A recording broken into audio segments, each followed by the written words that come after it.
will. So let's welcome Jennifer. You'll unmute yourself, darling.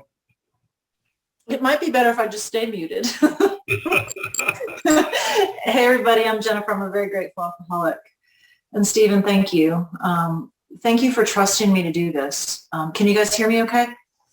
All right, cool. And, I know this must be an amazing home group if you're a member of it. And I mean that.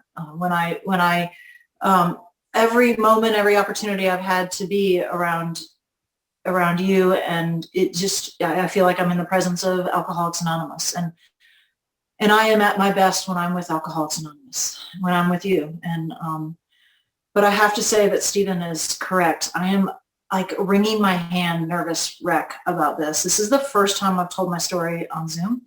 Not the first time I've spoken on Zoom, but certainly the first time I've told my story. And when I speak, I tell the truth, and sometimes it's not pretty. And my recovery is not a little Tiffany box tied up. It is not one of those stories that when you leave, you feel like you've sat at the feet of Bill Wilson. I was reading something today, and it said, I am sometimes moved to wonder whatever became of me. And that has been my journey in Alcoholics Anonymous. That has been my journey for quite some time. I've had multiple different, very difficult things occur as I've been sober, but none of them have ever been anything where I haven't been able to see the beauty of love and members of AA. And I'm so grateful. So I hope to be able to do this, even the slightest bit of justice.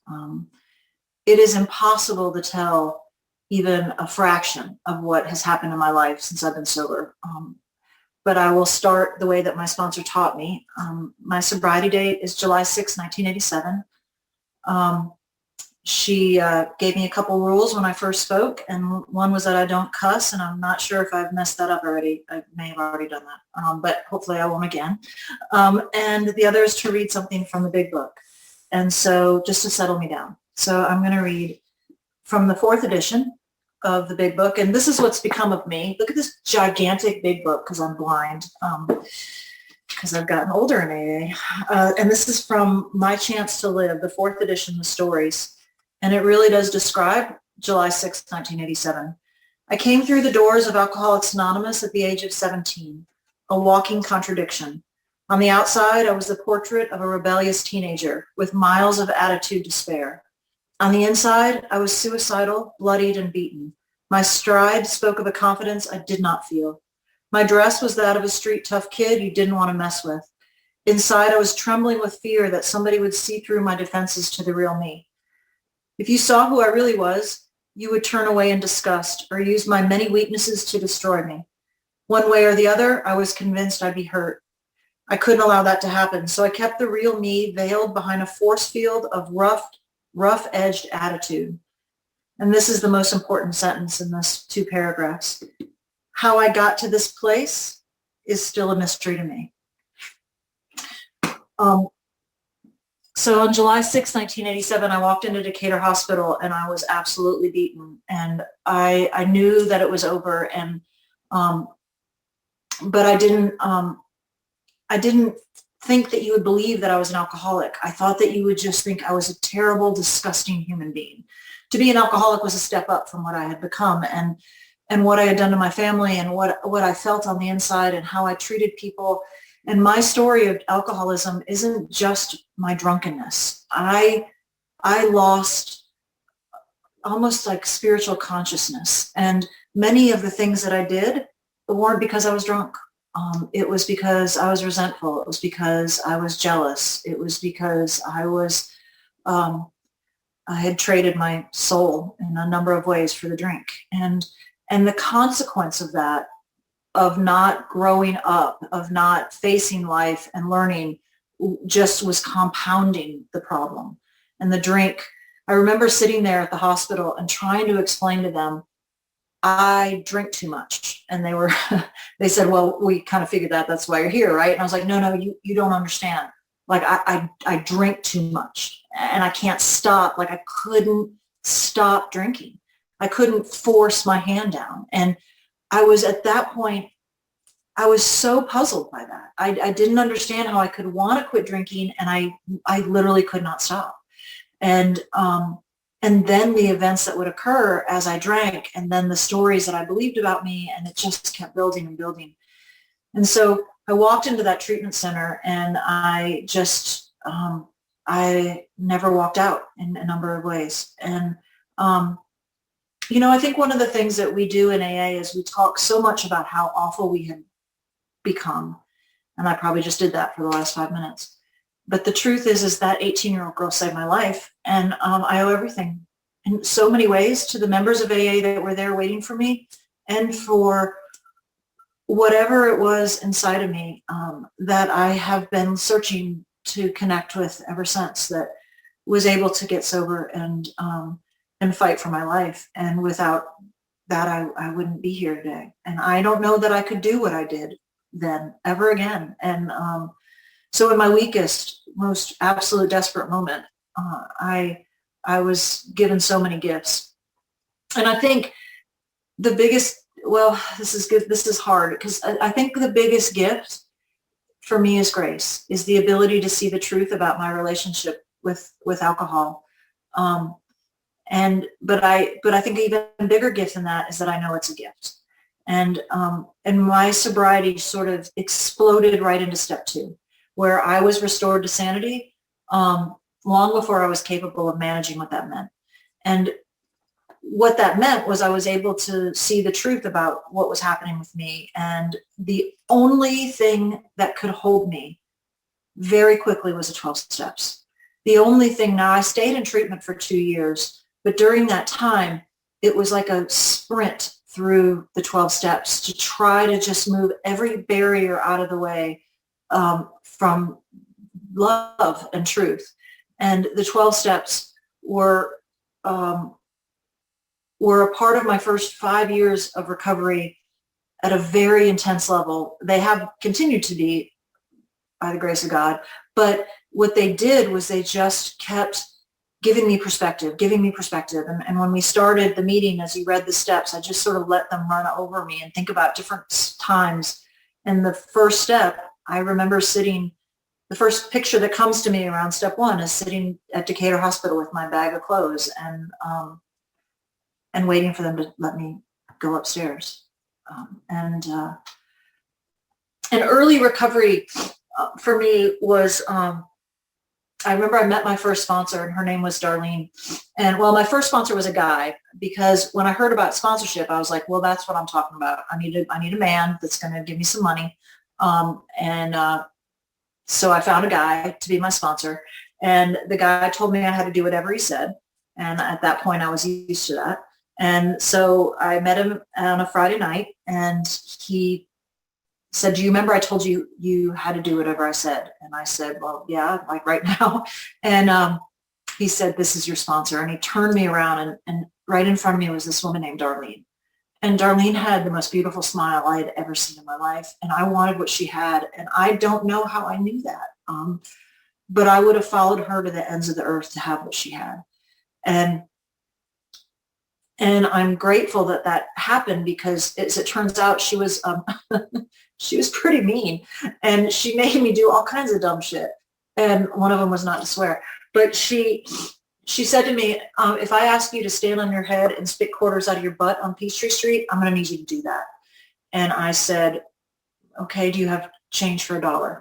I wanted this thing. But the trailing part of who I was didn't just go away, right? The defiance and the fear of you and the anger that I carried, the steps had their way with me, but it took time. And the things that I did when I was drinking, there's just a couple of things that I think can really kind of capture what I had become. And one of them was, I was sitting in group one day in treatment, and I was trying to explain to the group what I'd become, what had happened to me. And I remember saying to my therapist, like, I was getting ready to start prostituting myself.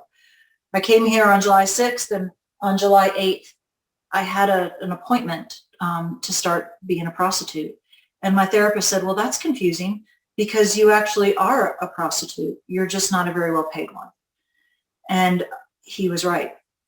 And what happened for me at that moment was I felt like the dirtiest, nastiest pile of nothing. And every woman in AA looked so clean, and they looked like they deserved to be there. And I just felt like crawling under a rock. And not even just because I was a prostitute, but because I didn't even know I was one.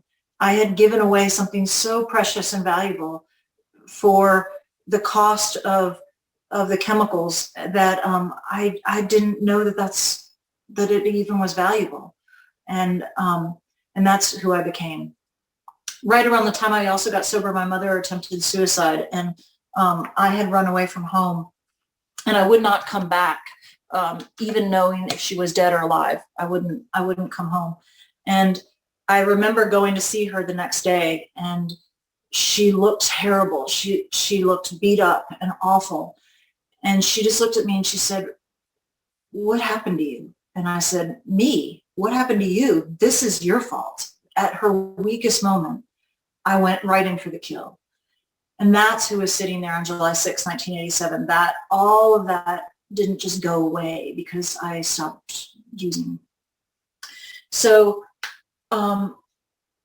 as I said, this whole long-term experience of sobriety has brought in so many different things in my life, but I want to just sort of walk it through the steps, right? Because it was for me when I was able to start to see the truth about my relationship with alcohol, and when I really took the deep surrender into this program. It wasn't that I saw how out of control I was; it's that I saw that I would forget.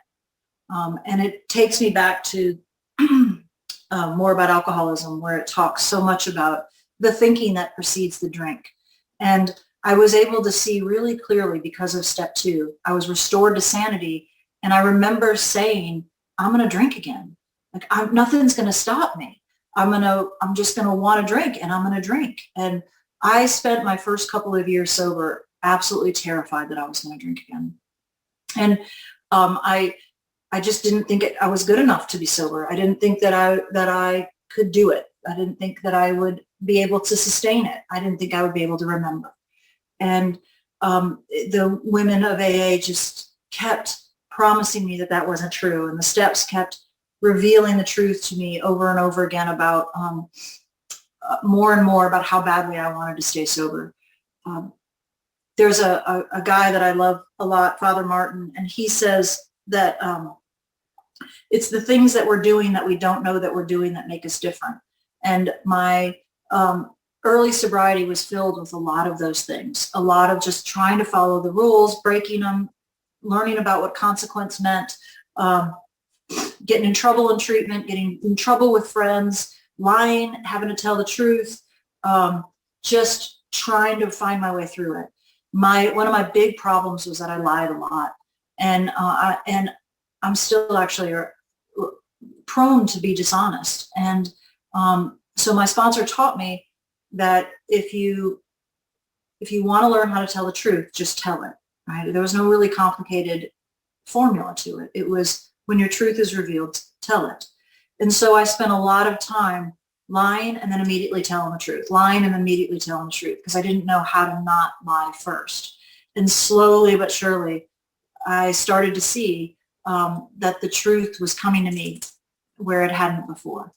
And as it turns out, I have found that the principles, the foundation of everything that my sobriety lives on is truth and love and grace. And those things, without them, I am completely lost. And what I will say is that throughout my whole sobriety, those things have been challenged. I have had to tell the truth about things that I've done sober that I wasn't proud of. I've had to face consequences of those things, and then I've seen the beauty of grace and love in ways that I never could imagine. So those things have just been a repeating lesson for me throughout my whole sobriety. Somebody said to me once, if we love all of it, then we can endure all of it. And just coming to love like all of those different pieces inside of me has been a really hard journey. I'm going to jump around a little bit. I want to fast forward to where I am today, because I think it really does sort of, it feels like I can't keep telling my story without talking about the last like 5 years of my sobriety. So the last 5 years of my sobriety have been, in some ways, the most beautiful time of my life, and in other ways, some of the hardest, and in others, I've been the most lost, and I've been the most broken. And I was recently, Stephen, when he opened the meeting, said that I love my husband very much. And the truth is that I do love my ex-husband very much. And this last 5 years has been a time of me coming to terms with the fact that I wasn't not willing to stay married anymore. And there's no pretty way to say that. And this is why I did not want to speak today, because I haven't told my story since this has happened. I haven't talked about the guilt and the pain of divorcing somebody that you love. It's much easier to hate somebody. I haven't talked in a meeting about hurting somebody like that, like I did with him, and the process of coming to terms with that guilt and finding out what was true about it and what wasn't true about it, and where I wasn't as guilty as I thought I was, where I was guiltier than I thought I was, and all of that process, and it all just coming back around to just trying to love more deeply. And so that has been a really hard part of my sobriety to say that that's happened. And what's been hard about it is that it would be easier if he was a horrible person, or it would be easier if I could go back and say, well, of course we got divorced. It was like this. And none of that is the truth. I knew I had to do it. And I knew that I was absolutely dying inside. And I couldn't tell you why, except I had to do it. And so that has been where I have been for the last 3 or 4 years. And I've lost a lot of friends as a result, people that I got sober with, people that I love very much. And I understand that. And then I don't understand it, and my home and my animals and my home group and all of those things have been about just stripping away different levels of dependence. And it brings me to this part of Bill Wilson's, what he wrote in The Next Frontier, Emotional Sobriety. He said, suddenly I realized what the matter was. My basic flaw had always been dependence, almost absolute dependence on people or circumstances to supply me with prestige, security, and the like. Failing to get those things according to my perfectionist dreams and specifications, I had fought for them. And when defeat came, so did my depression. I found I had to exert every ounce of will and action to cut off these faulty emotional dependencies upon people, upon AA, indeed upon any set of circumstances whatsoever. And only then could I be free to love as Francis had. Emotional and instinctual satisfactions, I saw, were really the extra dividends of having love, offering love, and expressing love appropriate to every relation in life. And so that has been I imagine what Bill Wilson was talking about in his own life when he described that time in his life too. But I had become dependent on upon AA. I remember at about 17 years of recovery saying that I was nothing but a whore on the street without AA. And you know what? That's just not true. Everything I did in my life and my recovery, I couldn't take credit for it. I had to give it all to AA. And instead of being able to see, sorry, I keep turning on the fan because I'm swaying. I had to be able to see that that over and over and over again, I had to wonder what has become of me, right? I am not just a woman that's been sober for 33 years. I'm not just a woman that was married to a man for 25 years. I'm not somebody that used to just be a cocaine addict or an alcoholic. I am like flesh and blood, and I make mistakes. And I happen to live within the realm of a spiritual life that can handle those things. And when I got sober, that's not what I believed. I believed that everything had to have meaning. I would distort reality to be just about my recovery, or everything was very black and white, and that was an important time in my recovery. And this part of my recovery started to open up where I was caught in the reality of the darkness of who I was also. And I wanted to cover it up. And instead, I have come to a place now where I think it's Faust that says that you make a deal with the devil and you kiss him on the lips. And when you do that, you're both redeemed. And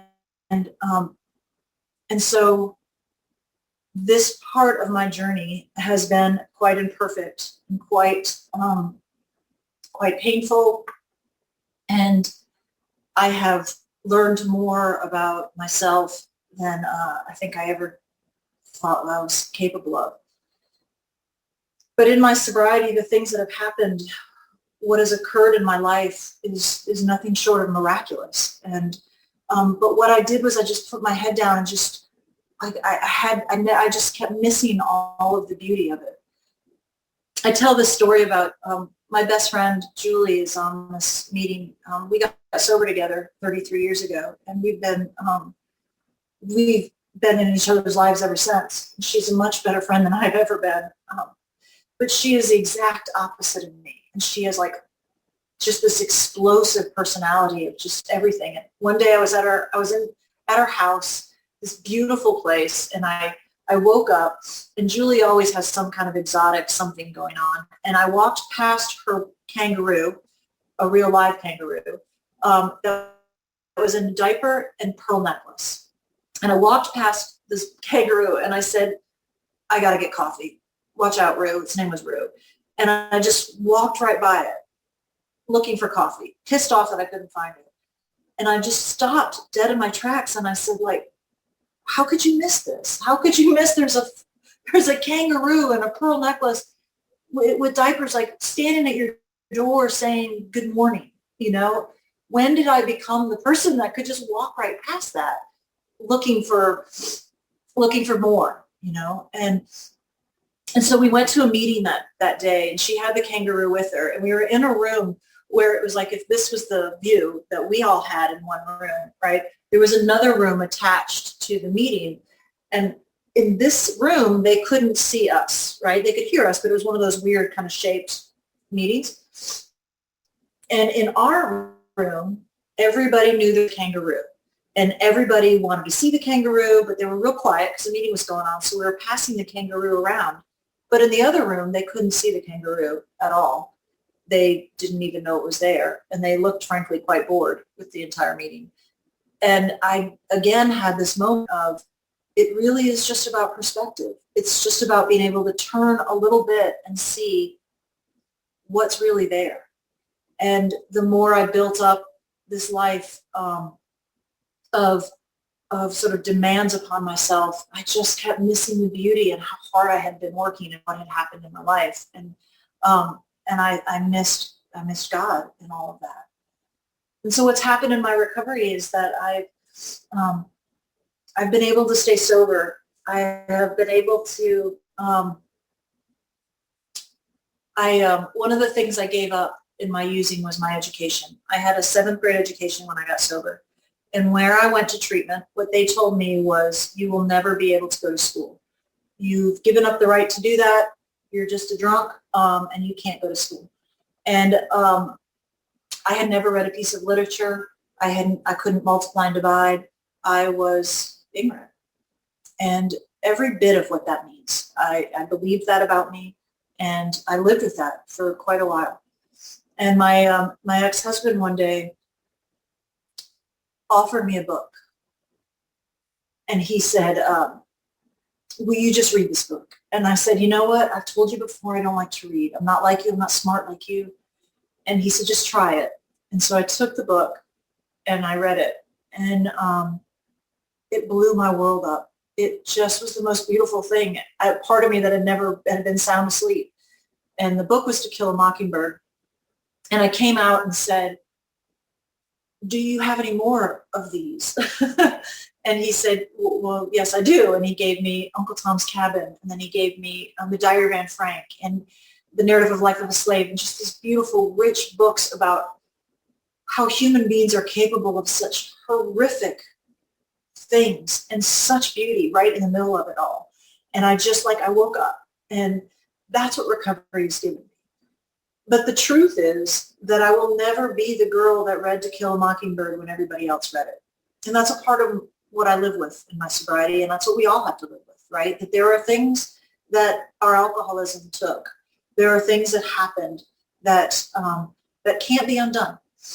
But I can be the woman that read it, and I can be the woman that that holds the space for the young girl that didn't get to.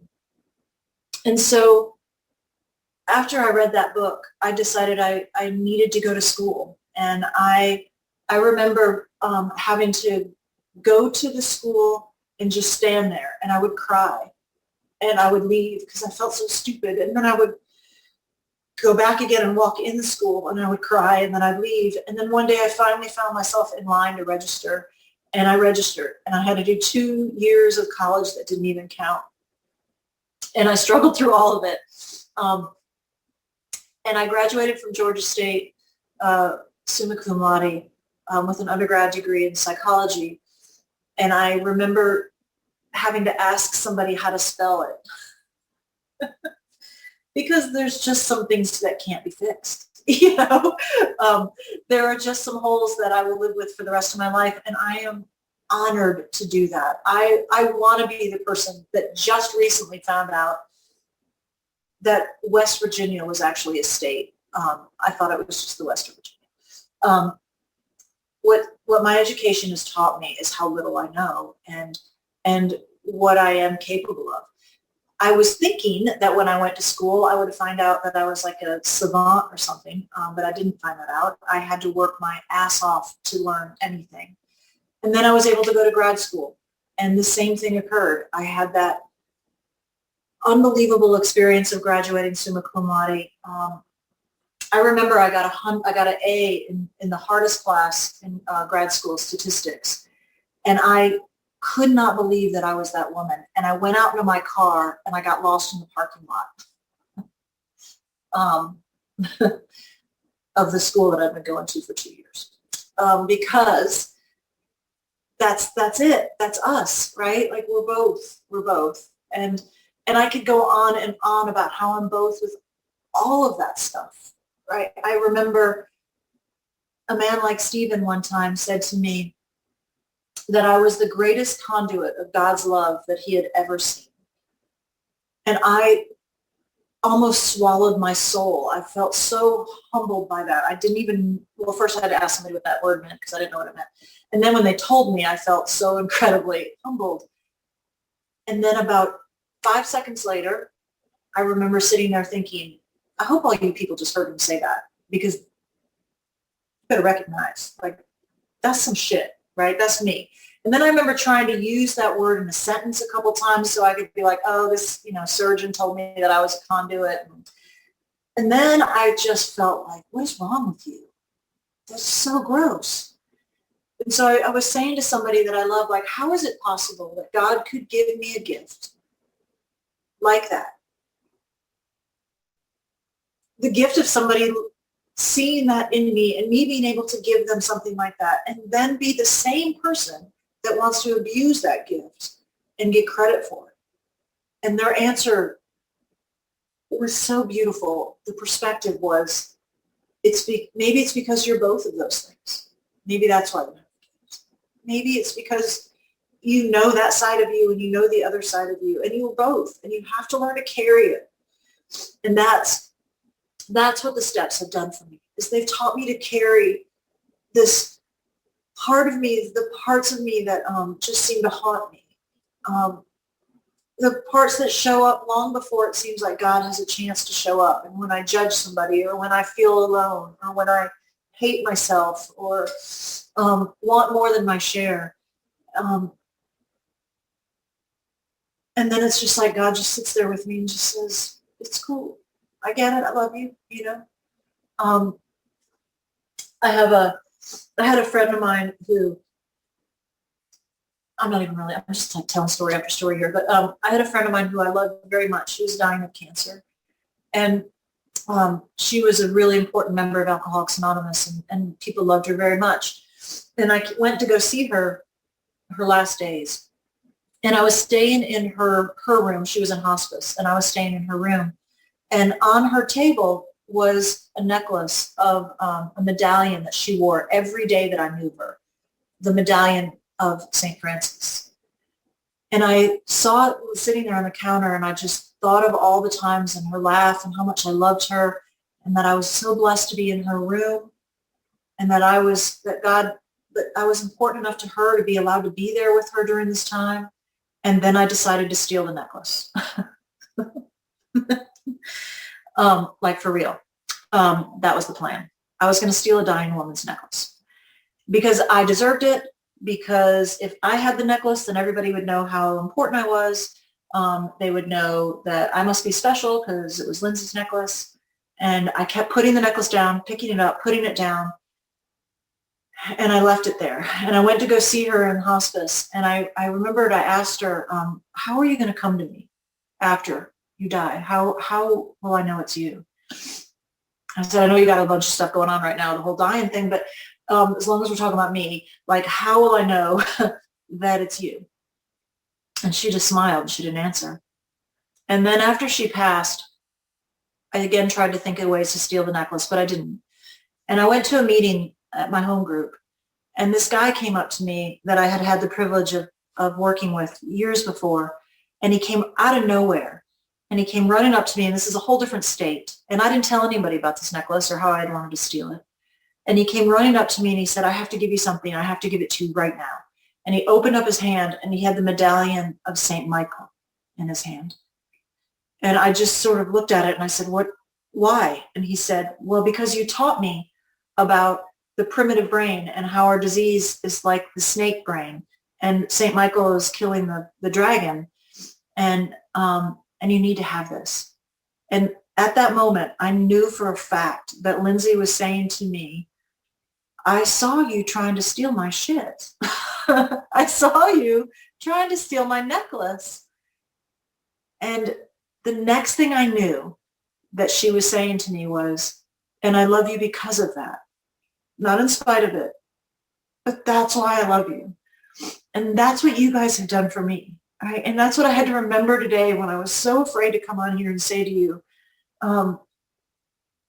here's where I've been for the last 3 years. I've been struggling, not with my sobriety as much as with my spirit and my becoming a woman and falling in love again, and the courage it takes to walk away and to love and to be wrong, and then to love again and be wrong, and to love again and be wrong, and then to love and just to frickin' love, and I'm not going to stop. I'm not going to stop. And I'm going to keep fighting for that. And so Lindsay reminded me again today of, I love you because of all of those things. Whether I get it right or not, the steps are a guide for me where I can clear out all the debris of that duality of who I am as a person, of the darkness, of the light, of the innocence and the not so innocent. And I have more than I can ever say grace over. My career is beyond anything I could have ever imagined. I have the privilege of being entrusted with people's lives. And the talk that Stephen was talking about was one day I was asked to speak, and before I spoke, they honored this woman who was a Supreme Court justice for the state of Tennessee. And they read her CV and they talked about who she was. And she was pretty freaking remarkable. Harvard, Yale, I mean, I can't even remember, but it was impressive. And then she sat down and I stood up to speak. And being allowed to be a person that gets to stand and talk when some of the greatest people I've ever met are sitting and saying, I need help. Just tell me, how can you help me? And God, I love them. And my work owns me and I have a passion for it. And I believe that that is one of the most important things that we find in our recovery is meaning and purpose. And it has not been an easy road to find what I'm meant to do. I had a sister who was one of the most talented athletes in the world. I had have a brother who was, my sister's such a freak of nature that at age 50, she was invited to the Olympic trials in a sport she'd only done for 1 year. And that wasn't even the sport she grew up doing. Like, that's how my sister was. It was like that, right? And then I was raised around all these Olympic athletes, and I couldn't even run a mile. I couldn't tie my shoes. I couldn't swim. I was born with, I had to have braces on my legs, total Forrest Gump situation. And then I have a brother who's so brilliant, his IQ can't even be measured. And then there was me, you know? And I never thought that I would have a gift. I never thought that I would have a life or a career that I loved. And I started in my career as a receptionist. And I was absolutely the worst receptionist ever. And every job I've had since, I've been awful at. And thank God for that, right? I've had to sit in the not knowing, and I've had to struggle through. I have not been given one thing in recovery that was simply like easy, like it seemed like it was for them. And what that did for me was it taught me to look at the people that had these beautiful gifts and find out from them, it wasn't easy for them either. My sister got up at 5 a.m. and was training until 7 p.m. She was taken out of school in 7th grade and never to return. She has had 5 strokes and more concussions than she can imagine. My brother is tortured by what he knows, and musicians, and I mean, I think about all these people that I've judged what it meant for them to have a gift, and thought for me I was just chipped off, and that's not true. I just didn't want to work for it, and I've had to work for it, and I've had to find it. And you know, I think that what Alcoholics Anonymous has done is it has put me on the trail of my deepest nature, like a bloodhound, and said, don't get off of this trail. Don't get off of this trail. If you get off this trail, it's going to get really freaking weird. Get back on the trail and look. And I've just kept looking and looking. And what I have found in all of it is, I guess where I want to sort of end with is my higher power and love and you people. And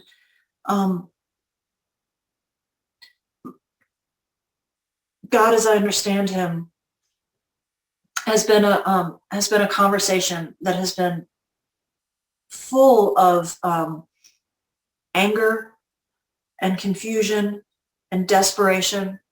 I think 2 of the most beautiful steps that we have are steps 6 and 7. And I have found myself on my knees, beating my bed, screaming at God, you have got to help me. You've got to frickin' show up and help me. And that's with 17 years of recovery and 20 years of recovery. And he has shown up in ways that, not removing the pain and not removing the problem, but putting you right in front of me with every bit of love that human beings are capable of, and forgiveness and mercy and little tender ways of saying, do you want to go for coffee with me? You know, I remember when I was hurting one time so bad, my whole world was falling apart at about 17 years of recovery. And I found this meeting with a bunch of old timers, and everybody in the meeting, there was nobody in the meeting under 70.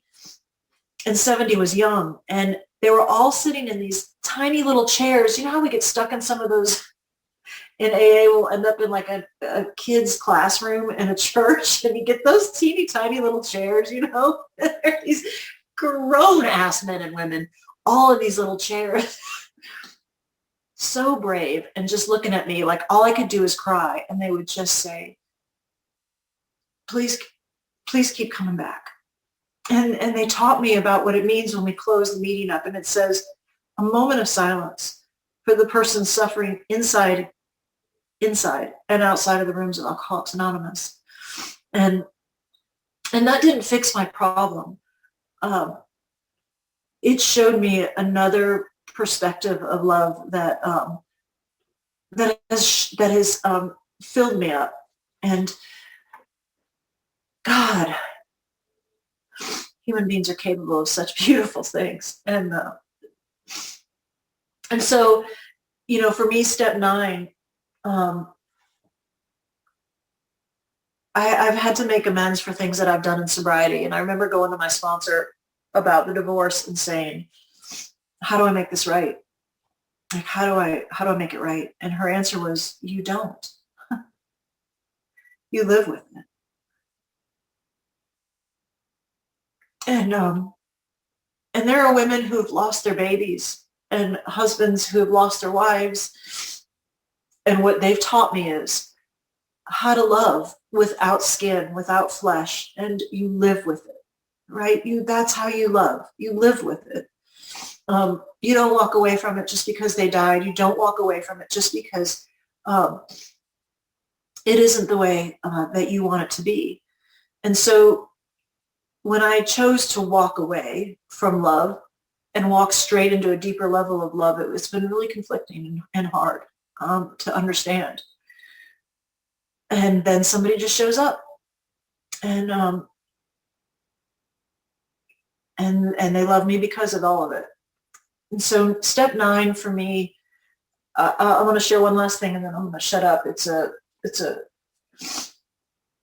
from Shakespeare, and he talks about the quality of mercy is not strained. It droppeth like a gentle rain upon the place beneath. It is twice blessed. It blesseth him that gives and him that takes. 'Tis mightiest in the mightiest. It becomes the throne monarch better than his crown. Mercy is above the sceptered sway of power. It is above all other things. And he goes on to talk about this beautiful experience of how none of us should see salvation. But we pray for mercy. And when we pray for mercy, it teaches us to render the deeds of mercy. And so every time I've done wrong, or every time I've hurt somebody, or I've fallen to my knees on step 6 and 7 and beg God for mercy, what it's taught me how to do is render the deeds of mercy, to be more merciful, to forgive unforgivable things that have happened to me. I have a history of abuse, and the man that abused me, I love him. And I have forgiven the unforgivable, and I've been forgiven for the unforgivable.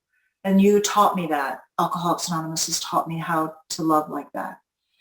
So the last thing I want to read is from Bill Wilson, again, from Emotional Sobriety. And he said, this seems to be the primary healing circuit, an outgoing love of God's creation and his people, by means of which we avail ourselves of his love for us. It is most clear that the real current cannot flow until our paralyzing dependencies are broken, and broken at depth.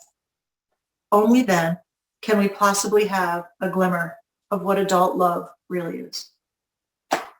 So thank you guys for listening to me walk through this. I don't know if it's made any sense. I told Stephen he's welcome to erase the tape, but I hope for you the same love that I've experienced in AA.